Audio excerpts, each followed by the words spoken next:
Hey, what's up everyone in YouTube? Welcome back to another episode of Unfiltered Opinions. My name is Jason Sims, and let's get right into it.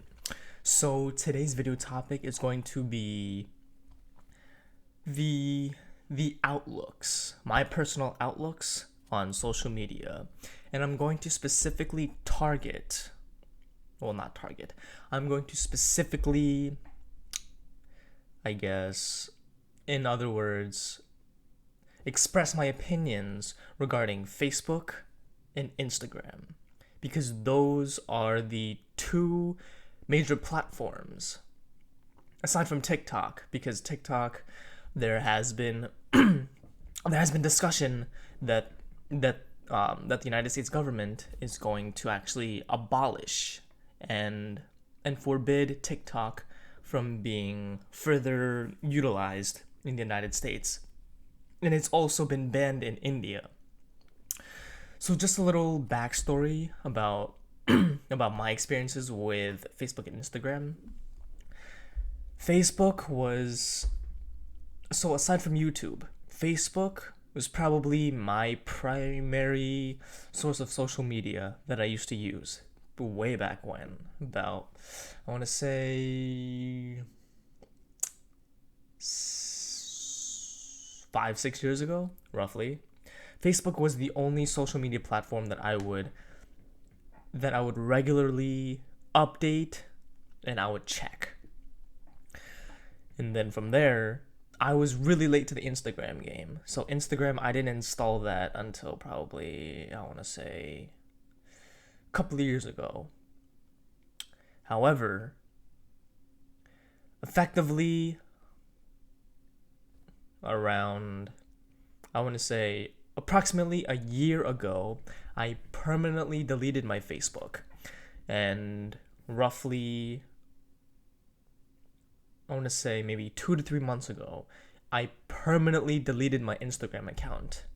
And quite frankly, I am so relieved I deleted both of those social media accounts. I still have Snapchat, so in that way I can communicate with my best friend group. And I still have YouTube because I post YouTube videos on a frequent basis throughout the week.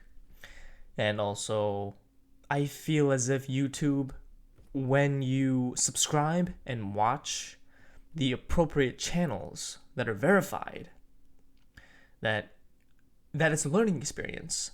That essentially you are learning whatever field you choose, or just to expand your knowledge, you can do it for free. So a little bit more of a backstory on my social media experience. First with Facebook, then for Instagram. So for Facebook, I realized that Facebook, it was becoming, well, at first, it wasn't such a volatile platform. To express your opinions, since social media, it's a way to express and expand your viewpoints, so that way the entire world can see what your perspective is, which is pretty cool.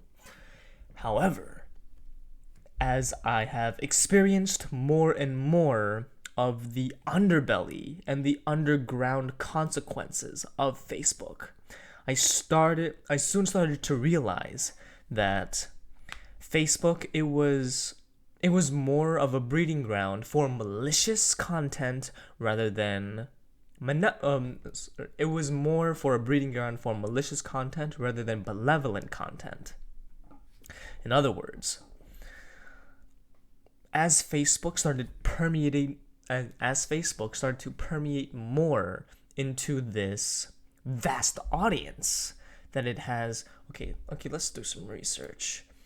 How many Facebook users are there currently? Current number of Facebook users 2020.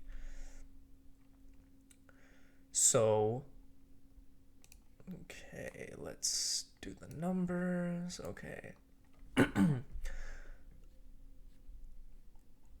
Okay, so this is from a website called Statista.com. and the article title is Number of Facebook Users Worldwide from 2015 to 2015 to 2020 in billions. So from 2015, there were roughly 1.22 billion. In 2016, 1.34, 2017, 1.44, 2018, 1.54, 2019, 1.62, and in 2020, there are roughly 1.69 billion, with a B, billion users on Facebook. So roughly, so give or take, there are roughly one seventh to maybe 1.5 sevenths of the world population owns a Facebook account. Now that's fucking crazy.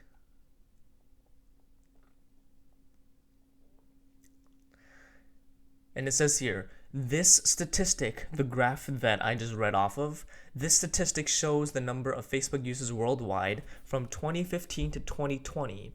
In 2020, the global number of Facebook users is expected to reach 1.69 billion, up from 1.34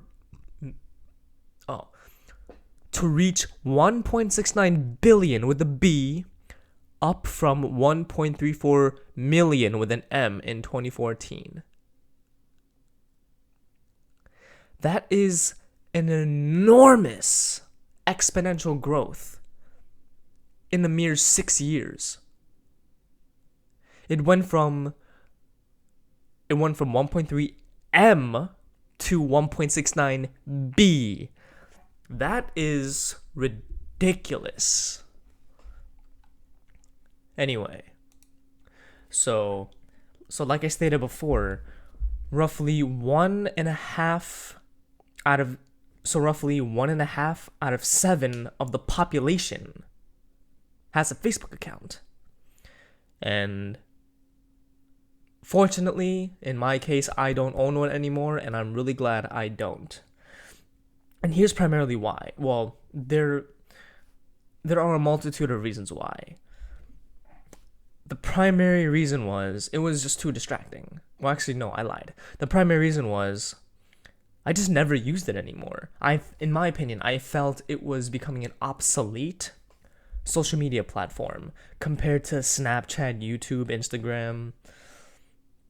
Facebook, I don't know, it was just, to me, it felt obsolete. Because it's just been around for so long, and the utilization of the platform hasn't really altered its user experience, other than, just the alteration of the fancy logo and maybe some software updates.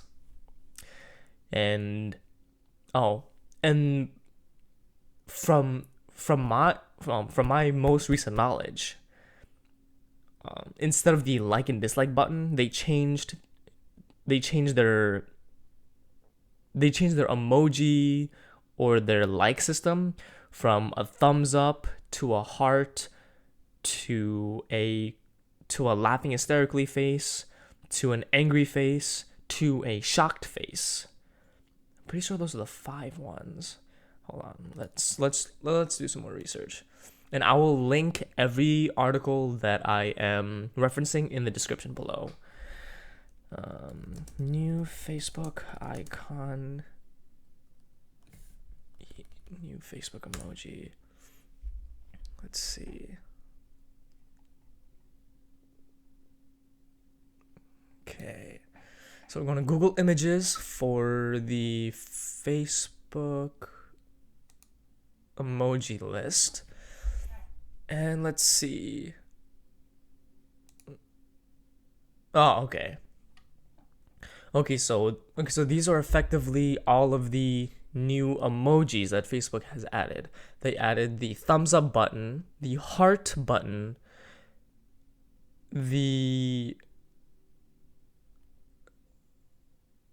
I guess they added a new one.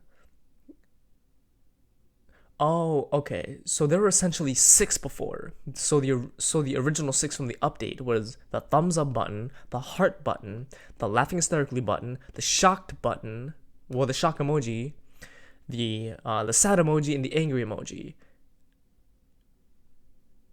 And now they added a new emoji that is, it's kind of like an emoji that's looking up, but then it's hugging a heart. So more of like a we're here for you, kind of like an empathy, sympathy emoji. Yeah, whatever, Zuckerberg. Anyway, so yeah, so so just going back to why I quit Facebook, the primary reason was I just didn't need it anymore. And I felt like it was just consuming so much of my time, just aimlessly scrolling through futile posts that I had no business either engaging in or just informing myself with. And yeah, so and also another primary reason why I quit Facebook permanently is because there's a lot of malicious content out there on Facebook. And there's so much hate, unnecessary hate. And in my opinion, all that unnecessary hate is from it's from such a biased point of view. And there's so much misinformation on Facebook. And it's not even corroborated information. It's not verified by experts or experts if they chose to label themselves that. And recently, okay, so let's pull up another article. Let's see what the percentage of people on social media get their news from social media. Percentage of people who get news from social media. Let's see. Wow.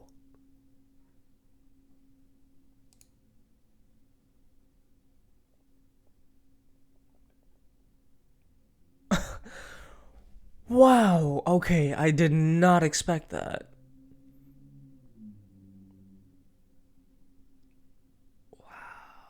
Okay.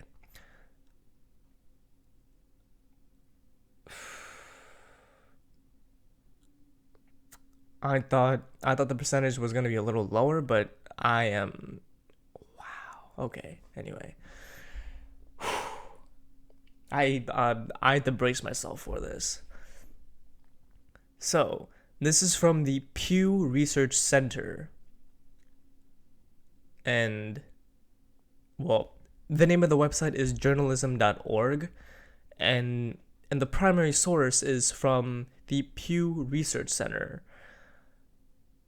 The name of the article, or the name of the journal, is News Use Across Social Media Platforms 2018. Most Americans continue to get news on social media, even though many have concerns about its accuracy. And like I said, I will link all of the articles that I am reading in the description below, so that way no one says, "Oh, where are you getting your information from? You're not even linking it. You're just pulling it out of your butthole." No, I'm not. Just like every other video I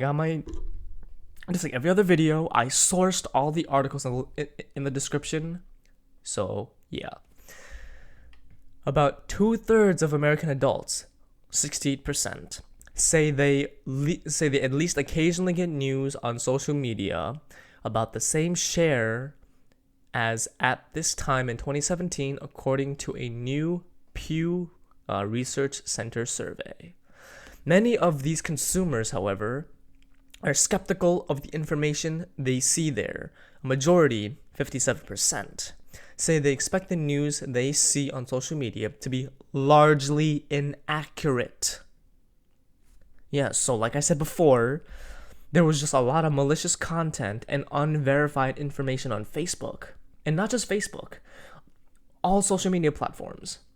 depending on how much research you choose to invest into debunking all of the falsified information on social media, it can either sway you in one direction and say, oh, this is what so and so said, and I'm going to stick to it, versus, this is what so and so said.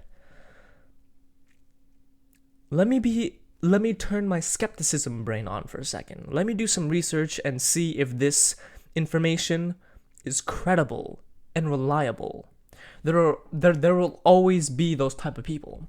The people who take whatever information that they hear, regardless of its source, and they just take it without any second thought and say, this is what someone said, and I don't need to do the research.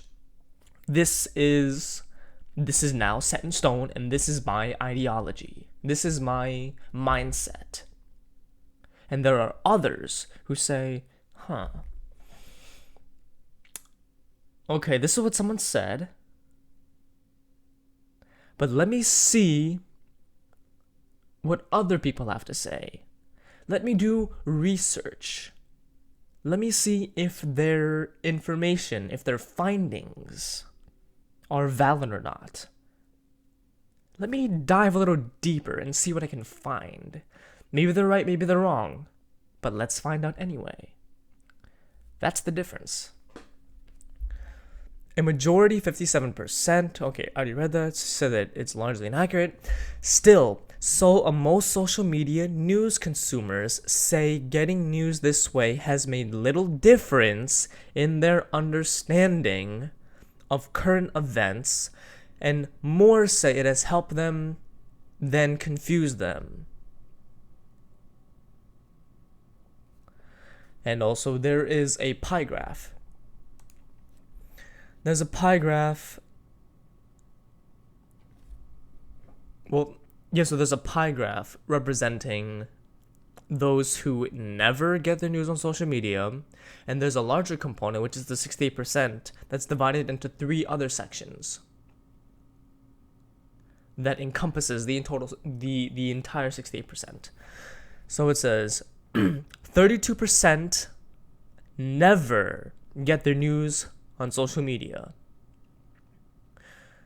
And I'm just going to put this out, and I'm going to put this out there right now. Yes, I am, I am guilty of getting some of my news on social media. However, I get it from news sources such as MSNBC, CNN, primarily MSNBC, CNN, and also, and this is a shameless shout out to Joe Rogan. Joe Rogan, I love your podcast. I love the Joe Rogan Experience. You have excellent speakers. You yourself are an excellent podcaster, and the experts that you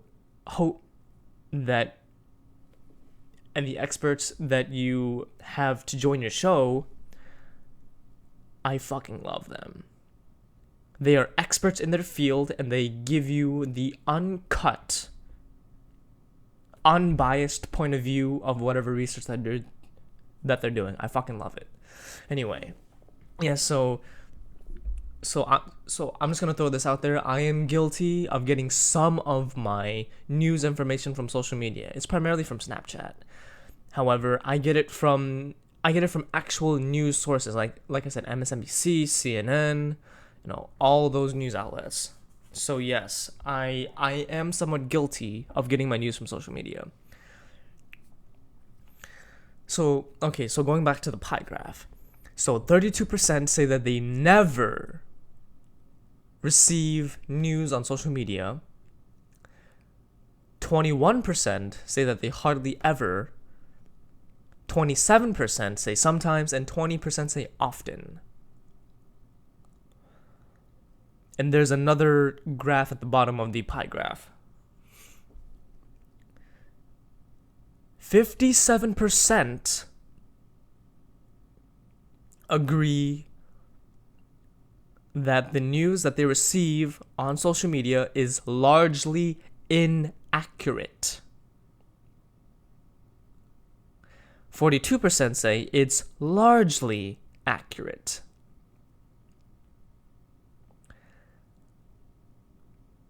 In a way, I am partially relieved that the majority agree that the news that they receive on social media is largely inaccurate. However, that 42%, it should be a lot lower. It should be lowered to, let's say, 0%. That they insinuate that it's largely accurate. That's just my take on it. Anyway, so all the information is from the Pew Research Center from journalism.com. And another reason why I quit Facebook is because there's just so much hate going on some of the threads that I've read. Stuff about politics, and politics including racial discrimination, police brutality,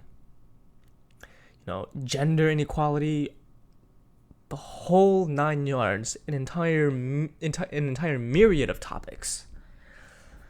And yes, I will admit, I have been guilty of pouring gasoline on that fuel because I am passionate about racial inequality and the fact that we need to end racial inequality and we need to end police brutality because my entire best friend group, they're black and I fear for their lives. I've known them since high school, and it would damn me if I ever saw one of them be physically abused, or God forbid if they died at the hands of police officers or any other act of racial aggression and discrimination.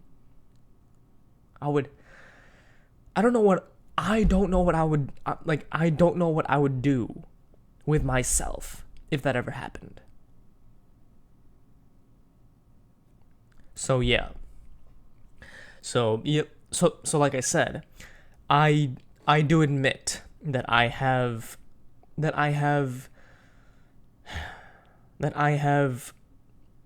participated,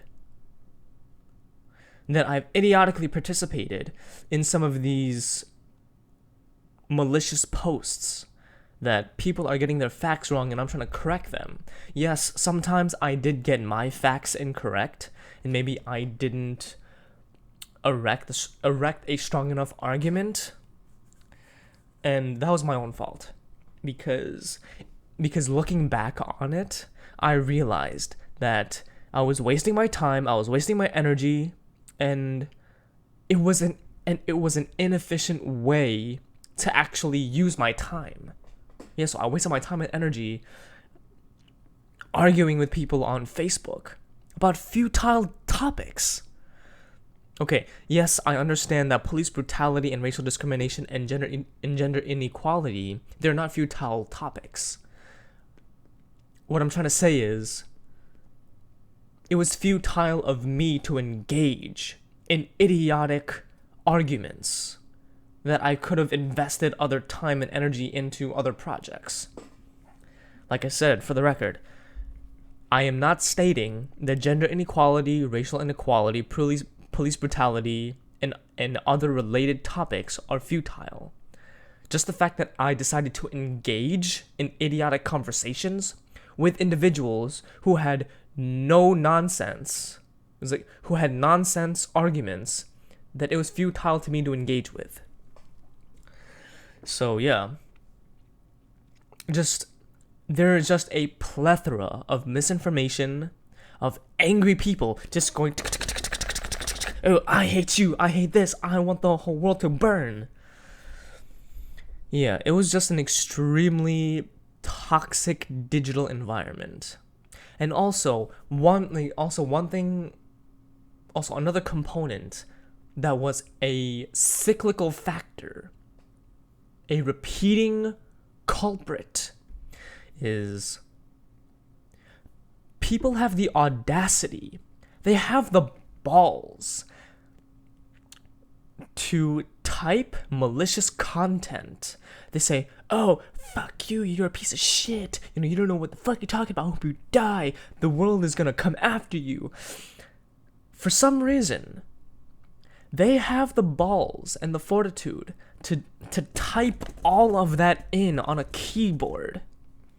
Yet they don't have the fortitude to actually express those opinions in person because they know that they are behind the safety of a camera and a keyboard where no one can find them.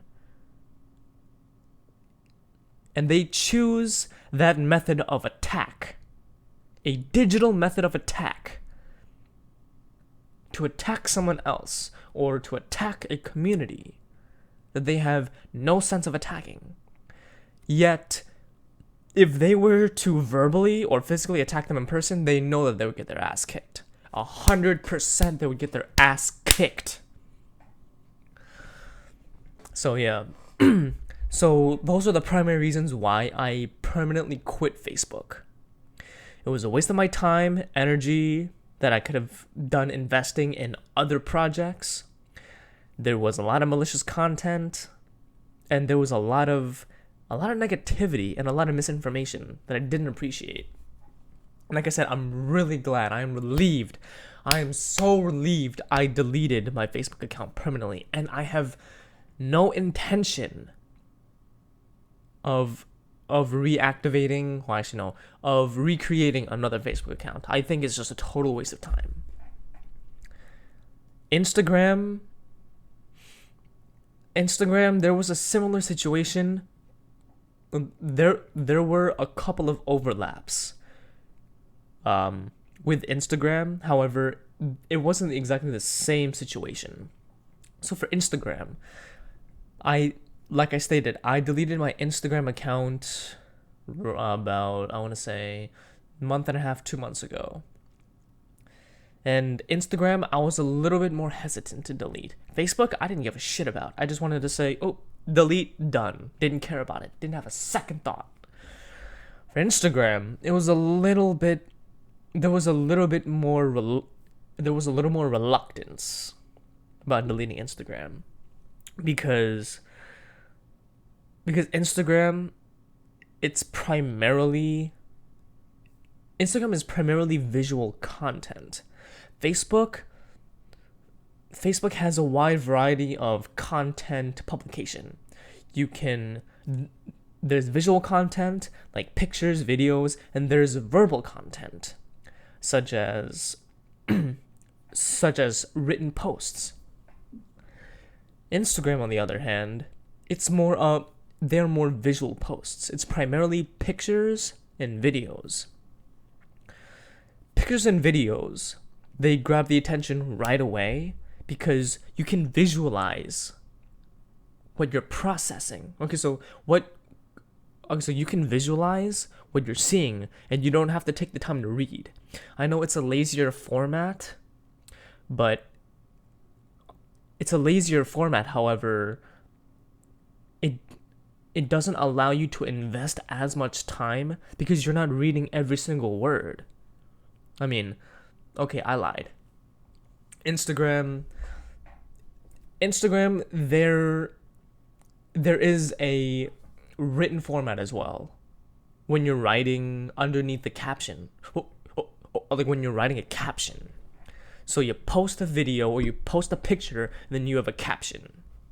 Okay, so yeah, I take everything I said back before about Facebook only being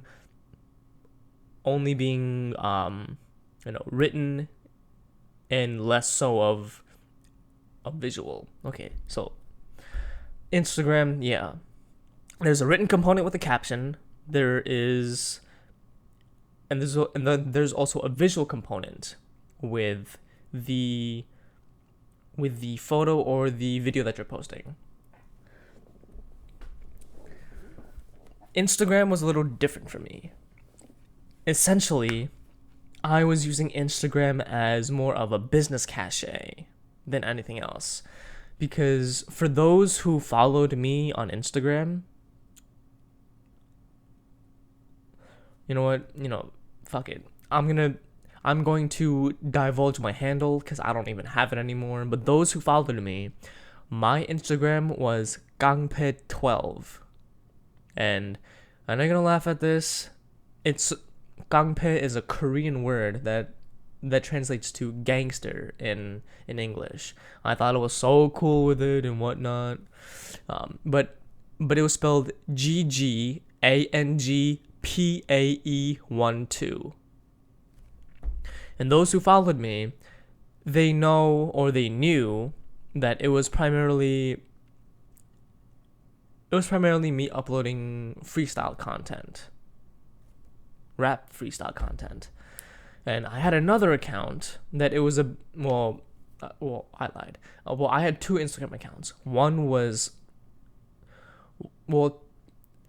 two were, okay. So one Instagram account, it was more for leisure. The other one was a business one. My leisure account, I had a mixture of fashion, rap videos, and it was just a plethora of, not a plethora, it was a variety of content, and I didn't really know what I wanted to do with that account. The other account was primarily a fashion account, because I am into fashion, and I'm into men's style and clothing. So that other one would primarily be for me posting men's fashion and men's style outfits. However, I started posting less and less because I realized that it was taking too much time out of my day. And yes, there was a component of being lazy. But I'm like, you know what? I guess this just isn't for me. I soon realized. Anyway,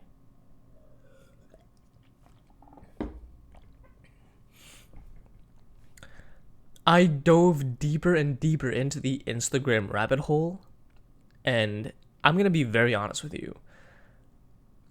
Instagram became an instant thirst trap for me. And I feel like Instagram is the primary social media thirst trap. Women posting all of these solicited photos, all of these 95 to 99% naked photos. I'm like, yeah, I was kind of hooked on it. Just like every other guy, I was on their hook. I was on their bait. Any beautiful woman, any beautiful video of a woman, I would save it. And that's when I realized this is really unhealthy.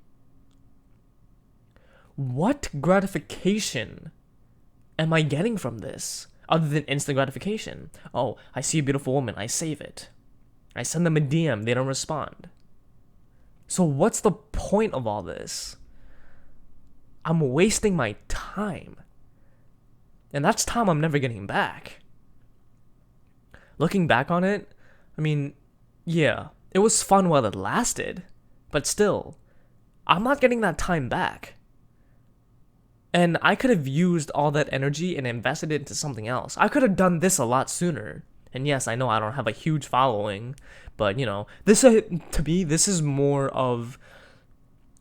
more suitable platform.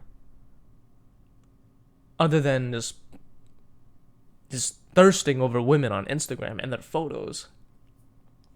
So yeah. And also, there is a specific instance where I saw the amount of thirst from so many other guys. There's this woman that I met, and we followed each other on Instagram. And one day I got bored. And this friend of mine that I met, she posted a video of her smiling. And all of the comments in her comment section from that video, they were all thirsty as hell comments. They're saying, "Oh, you're so beautiful," like heart emojis, "I love you." The entire video comment, like at least the first 50 to 70 comments. I don't remember how many comments there were, but they were all of the same nature. "You're so beautiful. I love you." Heart emojis. Thirsty eyes. All of those comments were the same. And there was never a single reply to those comments. I replied to that video. I commented on that video. And this is what I said. While other thirsty ass guys were commenting the same shit, "I love you," heart emojis, thirst emojis, I simply commented, "Those are some nice pearly whites." Because like I said, she was smiling in that video, and I genuinely liked her smile. And within seconds of posting that comment, there was a comment exchange between me and her. So I'm like, all of these thirsty ass guys who are not getting a comment, there's a reason. Y'all motherfuckers, y'all posted the same shit as everyone else. I'm like, you don't think she gets that same comment as everyone else? I was like, you don't think that, granted, like I said, I don't remember how many comments of that similar nature she received, but how many times do you think she gets that same comment on other posts?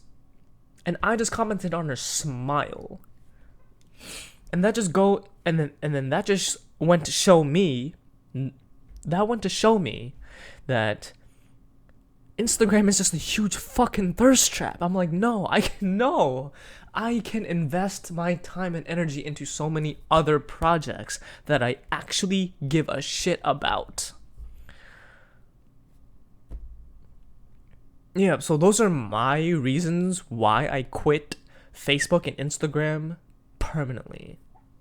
Well, Facebook, I know I have negative 20 million % intention of going back to that. Instagram, I've been contemplating. But at least not for now. Not in the near future. Maybe in, not in the near exponent 25 near future. Maybe in a couple of years, I'll recreate I'll recreate an Instagram account, but just not for now. I have other things to focus on. Anyway, so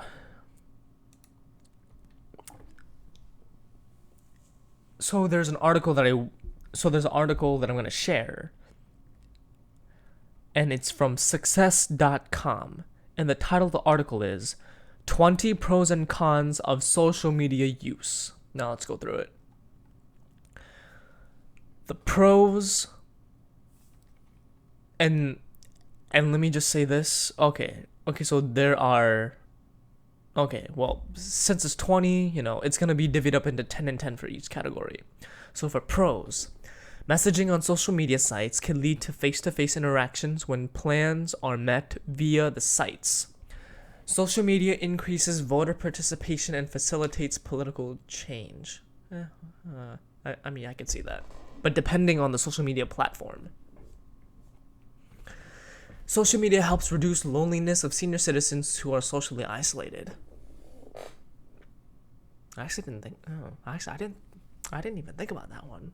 That's interesting.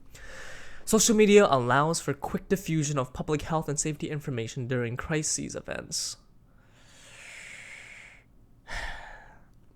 Yes and no. There can be a lot of misinformation from those who are not experts, and even those who consider themselves experts. They prey on those who are gullible. I say yes and no to that. The US military and the Department of Veteran Affairs can use social media to help prevent suicide. I agree with that. Social media can help disarm social stigmas like anxiety or depression. I don't necessarily agree with that. Since social media, I feel it can increase the feeling of FOMO, fear of missing out.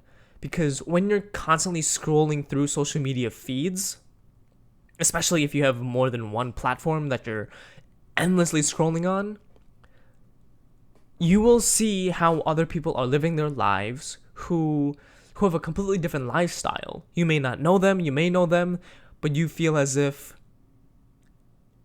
your life should be that their life should be yours, and you're saying, "Oh, what am I doing wrong?" No, I feel social media can actually incite and provoke anxiety or depression. Crowdsourcing on social media allows people to attain a goal, empowering users to achieve positive change. I can agree with that to a certain degree, to a certain threshold. It can empower positive change. However, like I mentioned before, with my experiences, there was a plethora of malicious content, and I just didn't appreciate it. It can go both ways. Social media provides academic research to a wider audience, allowing people access to previously inaccessible educational resources. Yes and no. Depending on which expert you receive your information from, people claim all the time that they're experts in whatever field that they choose to study. And other people, they take the words of experts and they just convolute or contort their message. So that one, it's a yes and no. Social media sites can improve overall well-being by providing users with a large social group, creating a contagion effect. I absolutely agree. Social media is a contagious platform to be engaged in, because not only does it give you that instant gratification, that temporary dopamine effect of all those likes, comments, positive affirmation, but once that's gone, you have to refuel that flame. And the more likes you get, the more you have to feed fuel to that flame, which is something that can really eat someone's mental health and someone's ego, which I think overall it's a detriment to someone's mental health and overall well-being. Professional networking sites like LinkedIn greatly assist companies to find personnel and job seekers to find work. That I agree with. And honestly, I don't consider LinkedIn a social media platform. I consider it a social networking platform. Because it's to meet people within your professional field. Anyway, now for the cons. Social media posts cannot be entirely deleted. No, they cannot. Because once it's in a digital algorithm, the pace of permeation it's instantaneous. And also, if you think that deleting the initial post will eradicate that post, there's a share button. People will share that post. And it is nearly impossible. It is next to impossible. Unless you have the fastest and smartest computer in the world, it is virtually impossible to delete an initial post. So that's why you have to be extremely cautious of what you post on social media. And I've had to learn the hard way by other people telling me. Social media can endanger our military, journalists, and activists. Yes, they can. Because piggybacking off of the first checklist item. Some posts cannot be entirely deleted, and if you post extremely sensitive information, that can endanger a lot of people. Social media use is associated with personality and brain disorders. That I agree with, because it's going back to that egotistical mindset, to that instant gratification dopamine firing mindset. When you see that your post has received a like, or even an insurmountable amount of likes, let's say for an average post, 3 likes, you're like, holy shit, I'm blowing up. But then another post doesn't get any likes. Or let's just say, okay, long story short, the amount of likes fluctuates depending on the post. For example, let's say one post gets 500 likes, another post gets 450 likes. You're saying to yourself, like, what the fuck? Why didn't this post get an equal or more amount of likes than this post?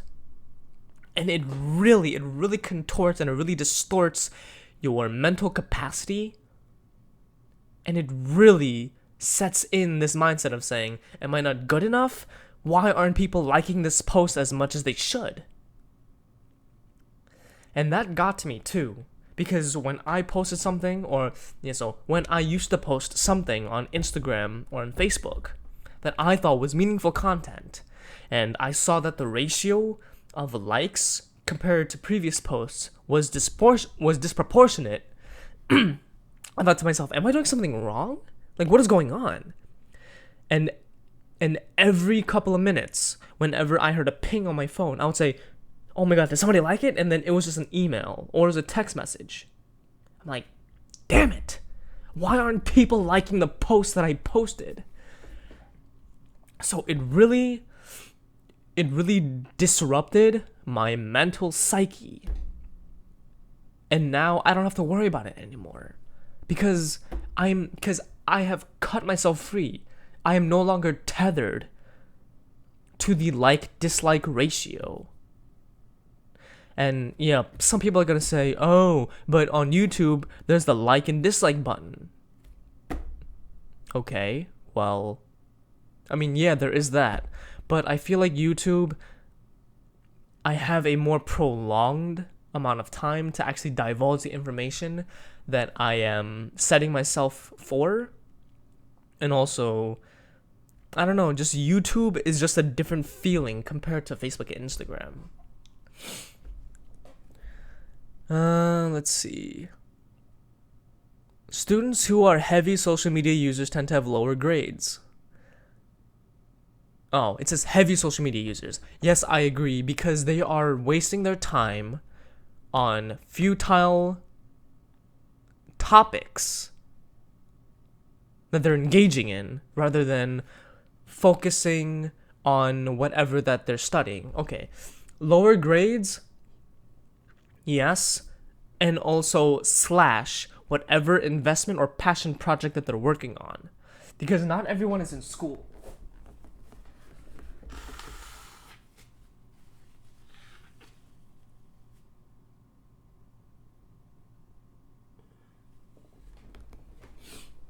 Because not everyone goes to school, not everyone attends school. Some people, they drop out, they don't attend at all. Some people, they just work right away.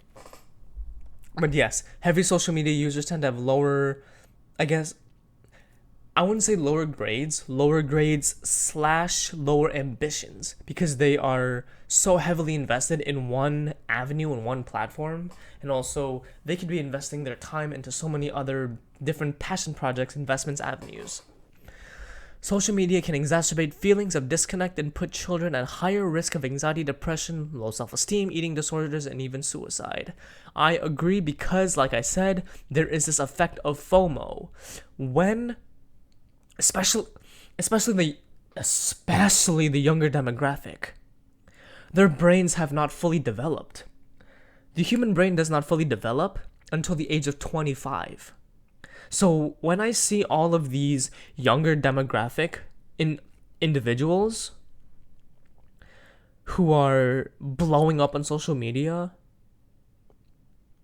I wonder what percentage of them have the mental capacity and the fortitude to actually block out all the cacophony that's going on. Because they don't know any better.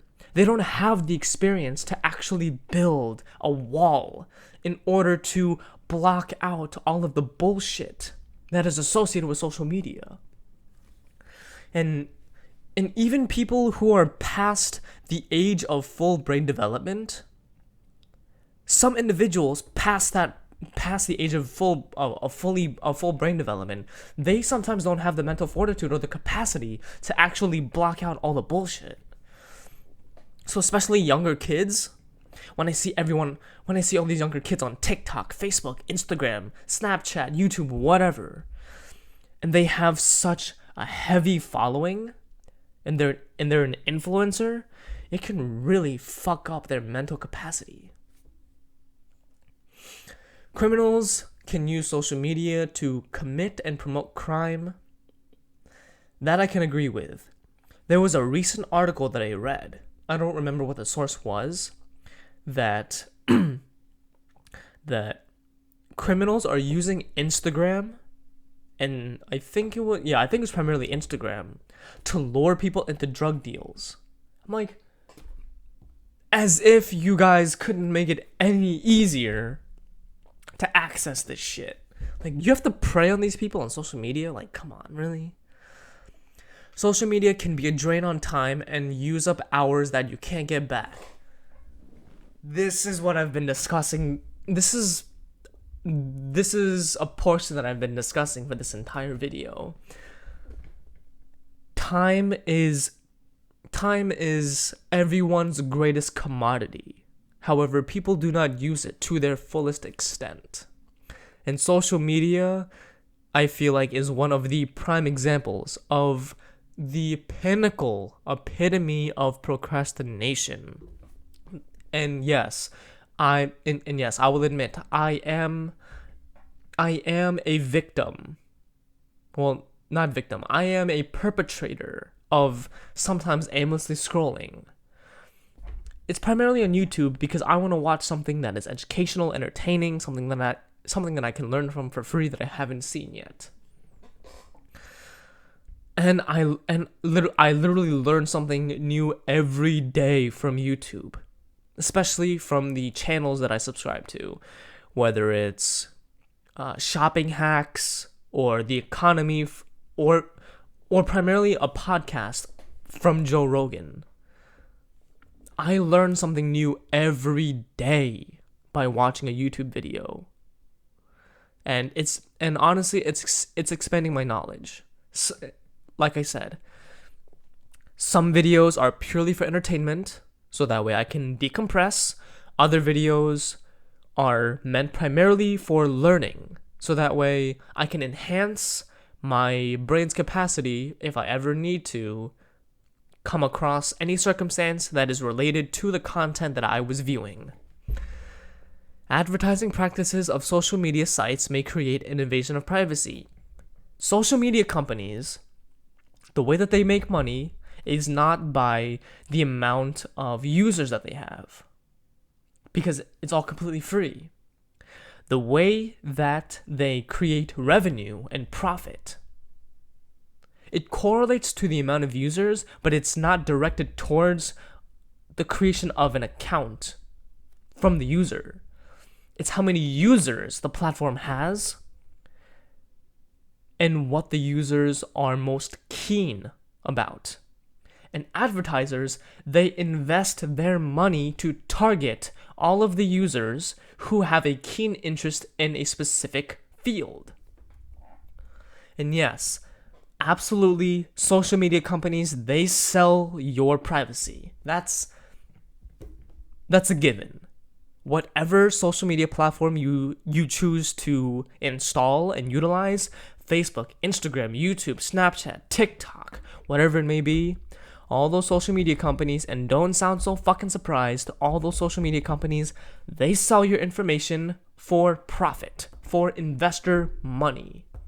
So that way they can expand their empire. Social media facilitates sexting, which can lead to revenge porn, criminal charges, and a proliferation of personal images. Yes. Just like Facebook, just like Instagram, just like Snapchat, you can send individualized private messages or direct messages, DMs, to whoever you choose, and that can be used in a way to solicitate or to burn someone in any way possible, and that is extremely malicious, harmful, and petty as fuck. Social media use can cause personality and brain disorders, ADHD, and self-centered personalities, particularly in youth. I agree. Going back to the egotistical component of social media and the instantaneous gratification of that dopamine rush, that I need to have this many posts or else it's not worth it. This shit is stupid. That's where it comes from. The fact that social media allows this unfiltered instant gratification, there is no delay. It's ba ba ba ba ba ba ba ba ba. And that's what's detrimental. Well, those are one of the key detriments to it. It wastes your time.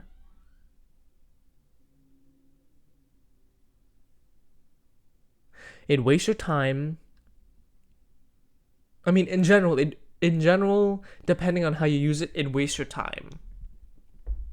Secondly,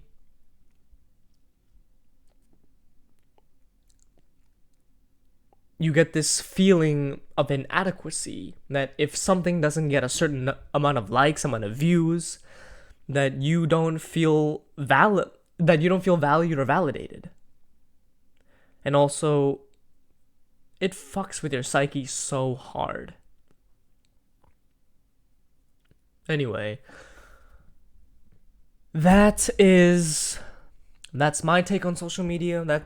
That's my take on Instagram, Facebook, why I deleted all of those platforms. But like I said, I still have Snapchat, I still have YouTube. And yeah, so that's my unfiltered opinion. And let me know in the comments below. Let me know what platforms of social media you have and what your thoughts are on it. Are they malicious? Are they benevolent? What do you think? What do you use these platforms for? And what is your opinion on how they're being used to spread information, and how you think that it should be changed? Like I said, I will link everything in the description below. And until next time, I hope you enjoyed this video.